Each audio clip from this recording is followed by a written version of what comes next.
As many of you might already know, many Navajo people, including my family, are very reluctant to speak about skinwalkers. We believe this can attract their attention. Well, I, however, grew up away from the Navajo Nation and was very naive about the subject. When it came to skinwalkers, I was an absolute skeptic. My mum used to tell a story of how she and my aunt saw a skinwalker just outside their driveway under a streetlight. This was back in the 1980s when she lived with her siblings and my grandparents in the southern outskirts of Shiprock. She described it as a black dog with dirty fur, a twisted noodle-like front leg, and unnatural eyes with a soft, burnt orange glow. I, being my own closed-minded self, doubted every word, but I never said my doubts aloud. However, these doubts totally changed last year when I went to my grandparents' house last October. My family and I had just finished scourging the carnival at the Navajo Nation Fair and called it night. The house was close enough that we could walk home in just 10 minutes, so we did. When we got there, it was about 9 at night, where we stayed up until about 2, catching up about family affairs and the local news. It was during that time that I just decidedly opened my mouth and blurt out the question. I asked them if skinwalkers were indeed real and whether they had an encounter with one for real. My grandma said that I shouldn't talk about skinwalkers with almost a disturbed yell in her voice. So she and my grandfather both decide to go to bed. After being scolded by my mum, one of my aunts chimes in with a very cautious tone and says, "They're real, all right. We had a few start screaming outside of my trailer in Farmington just a few nights ago. Your cousin had nightmares the whole night and woke up crying that morning." Not wanting to push the discomfort any further, we all decided to go to bed. Now the trailer home is pretty old, and it was a really nice night, so we slept with the windows open with screens to prevent bugs from coming in. Everyone had drifted off to sleep except me, because my mind was still going a million miles a minute about skinwalkers, and wondered if I ever encounter one while here on the reservation. As a kid, I was told it's taboo to think about skinwalkers because it can still call their attention. That's when it happened. Just as I was settling and finally getting relaxed for sleep, I started to hear something moving outside. I get up from the couch and start wandering over to the kitchen window. In the trailer, all of the rooms have the lights out, so the only visible light that can be seen is from the porch light out front. I was thankful for this because I told myself, if it really was a skinwalker outside, then hopefully it wouldn't notice me seeing it. So, I muster up the courage and take a quick scan of the outside. From the porch light, all I can see is the dusty ground and the vehicles that my family drove along with some old metal trash cans that stood beside the road. Looking for about a good 5 seconds, I wasn't able to see anything, so I was getting ready to turn around and walk back to bed, thinking it was just a stray cat or something. I only have taken 2 steps, then I hear what sounded like a distorted scream coming from outside, definitely close by. My fear rising, I look outside again, and there I see it. A coyote-like figure was staring in my direction from behind the cars, just outside of the reach of the porch light. Only it looked awfully wrong, and it gave off an evil vibe just from seeing it. It was grey with very disheveled hair, and a horrific orange-red, soft glow came from its eyes. I backed the hell out and ran back to the bedroom. It was at this moment I had begun to also notice an awful stench in the air that smelled like rotting meat. I started trying to wake up my mum. At first, she was groggy and annoyed as it was the middle of the night. I quickly tried to explain in a shaken voice that there's something scary outside. She said that it was probably just a stray animal, as these wander all the time in the area. She obviously wasn't getting the drift of what I was saying, and she was about to go back to sleep. So I screamed that there's some Blair Witch Project stuff happening outside. This got her attention and asked me what the hell am I talking about. Then we heard it. The thing outside started making more of its dreadful noises like screams, and it started what sounded like thrashing outside on the ground. I whispered nervously to my mum that that was the thing I was talking about. Both she and I got back up and looked outside the window, and the coyote thing was making its way to the door. It walked with an odd limp and dragged its back right leg as if it was handicapped. We could hear it start to scratch against the door and make this odd, muffled, moaning sound. My mum went and got my dad, and they both started shouting in Navajo all sorts of words, telling the thing to go away and saying it's not welcome here. Well, all this commotion was enough to get the rest of the trailer up as they came out into the hallway. The only thing my mum did was turn to them and say, "Skinwalker," while proceeding to point to the door. The noises were still happening. Apparently, they already knew exactly what to do as my grandfather got out a handgun from a drawer and a bag of ashes. He coated a few bullets and loaded them into the gun and went straight to the door. Yelling out more Navajo that was too fast for me to comprehend, he swung open the door and fired twice. Nothing happened. The thing managed to escape before my grandpa could put a bullet in it. My grandpa said that's the fastest one he has ever seen. The next thing I know was my aunts and my parents are freaking out about what just happened. They were all worried about what would happen if the thing came back the next day. My aunt asked worriedly, "It saw us, right? Does that mean we're targets now?" My grandparents then calmed everyone down, myself included, saying we'll be fine, and we all went to bed. It's almost 4 a.m. then. Morning comes and my grandparents call one of their neighbors and explain to them what happened. One of them was a medicine man who used to partake in NAVAJO ceremonies for healing and curing sickness. He came over to bless each family member and the grounds outside.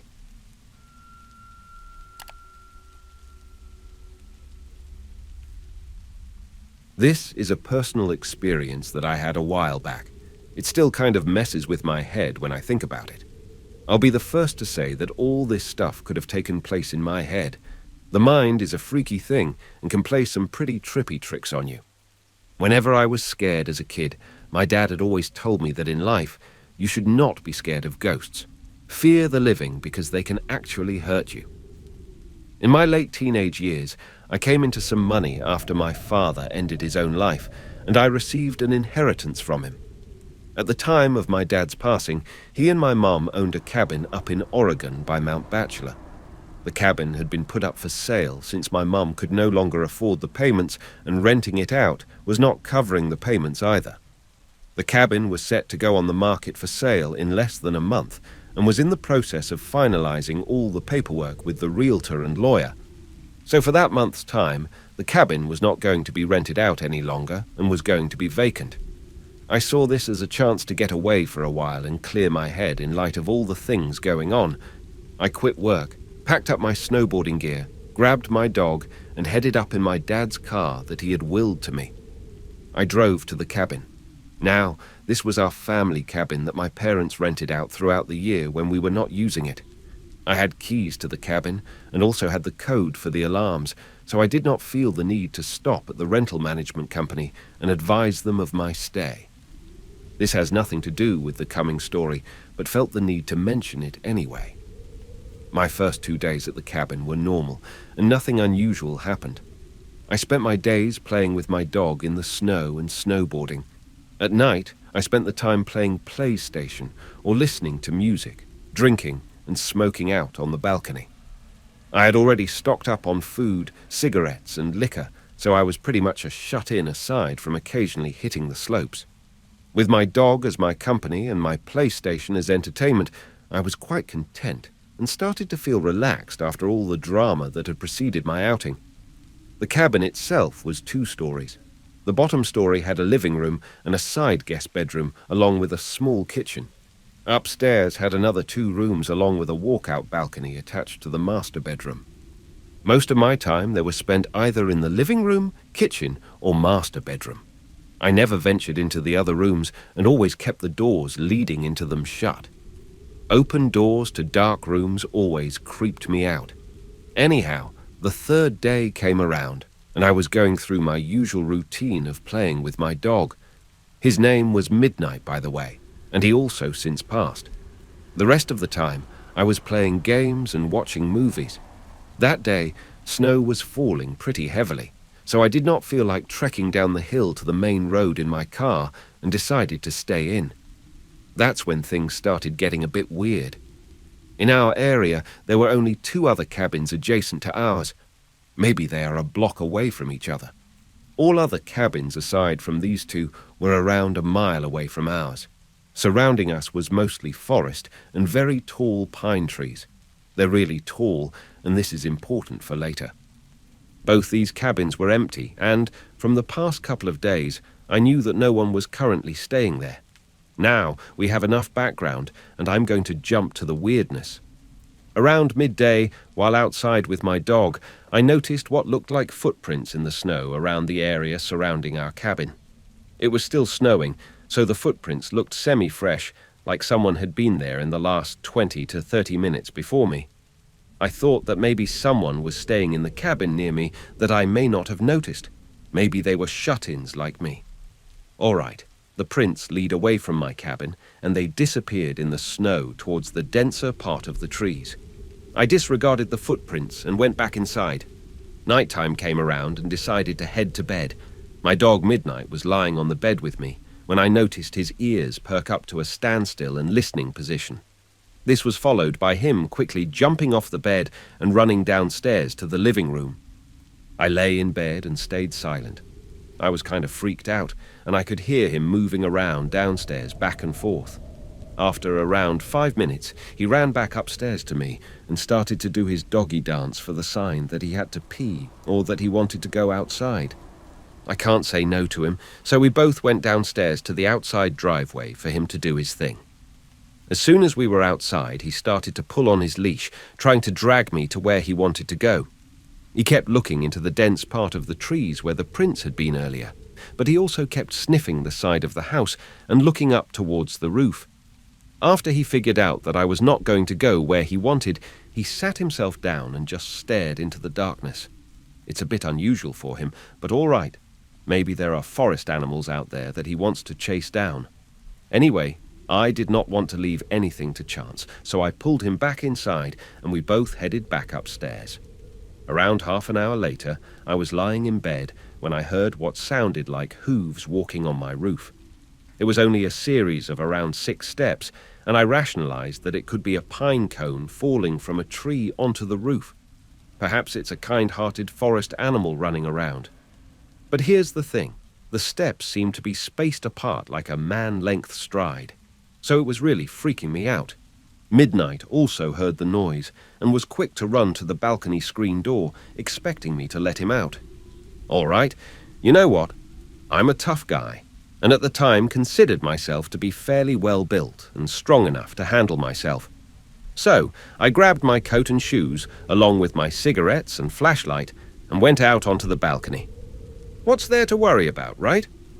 As soon as I was outside, I lit up my cigarette and started canvassing the roof with my light. There was nothing up there, and the snow on top was undisturbed. Funny, it must have been all in my head. But what about Midnight hearing the noise? Maybe he was just feeding off my fear or paranoia. He never acted that way before. I started to calm down and relax again. My eyes started to adjust to the darkness, and I kept smoking. Then I just stared at the stars and trees next to our cabin. That's when I saw it. In a tree that was a little taller than our cabin and around 20 feet from the balcony, I saw what looked like a man crouched in a squatting position in between 2 branches. It was squatted on one branch and its arms were extended above its head, holding onto the branch above it. Oh God, what the hell is that? I wasn't sure if I was really seeing this thing and stood just staring and sat there motionless. I noticed Midnight stand up and start pacing behind me and lightly barking at the same time. The thing still did not move. I put my cigarette out and was debating on shining the light in that thing's direction, but something in my head kept screaming not to. So I walked backward to the inside of the room and pulled Midnight with me. Once inside, I locked the door and shined the light in the thing's direction, but there was nothing there anymore. I shut the curtains to the screen door and retreated back to bed, but later on in the night I heard light tapping at the screen door, like someone was tapping on the glass with their fingers. It was consistent, and it did not stop for nearly an hour. Midnight seemed to stare at the door, but he wouldn't go near it anymore. The weirdest part was that I had a feeling like someone was inviting me to open the door, but at the same time I kept hearing my dad's voice in my head telling me to stay in bed and not do it. I listened to my dad's voice and just stayed where I was. I passed out eventually and woke up in the morning and everything was normal. I did stay the whole week after that night. The reason was that I really had nowhere else to go. My mother had sold our house and was staying with family while the sale of her new house was going through. Her family was one I did not get along with. Also, I could not go to my dad's side of the family because they partially blamed me for his death, and at the time I did not feel like being consoled by friends. Thankfully, the rest of the week I spent there was non-eventful, and nothing else out of the ordinary happened. I totally admit that it could have been all in my head. A lot of stuff was going on at the time, so I was pretty messed up from all the drama. That incident still scares me. I actually sleep with nightlights around the house and have flashlights placed in each room along with other items, just in case something similar happens again.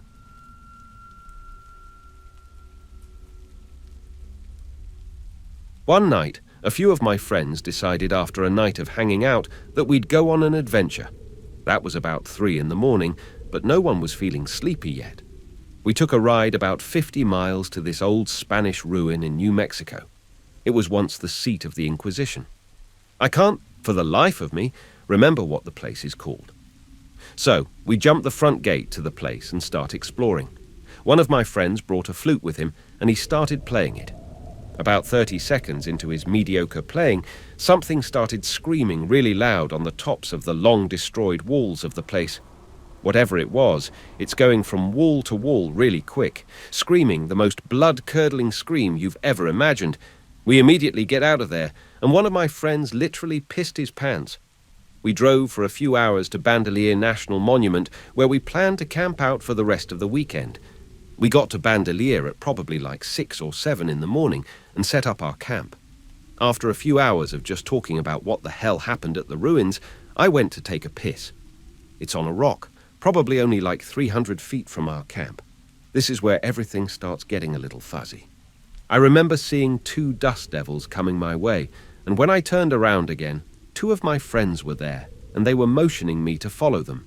I couldn't help but follow them like I was being pulled behind them in shackles. I followed them for what seemed like 10 or 15 minutes, and then I snapped out of it. I realized these weren't my friends, as they had bright red hair, and both of these friends were brunettes in reality. Whatever they are, I swear they have my friends' faces, but with cat eyes. I stopped walking, and they looked at me with probably the most terrifying gaze I've ever seen. Monsters in movies are nothing compared to this. I turned around and ran as fast as I could back the way I came from. After like 5 minutes of a full sprint, I got back to that rock that I pissed at and found our camp. Everyone was there, still sitting around talking, and they didn't even notice that I was gone. I told them what happened with the look-alike Skinwalkers, and we packed up everything. We left probably within like 10 minutes and got the hell back to Albuquerque. Please drop a like and subscribe to Eerie Echoes for more horror stories. As always, thank you for watching.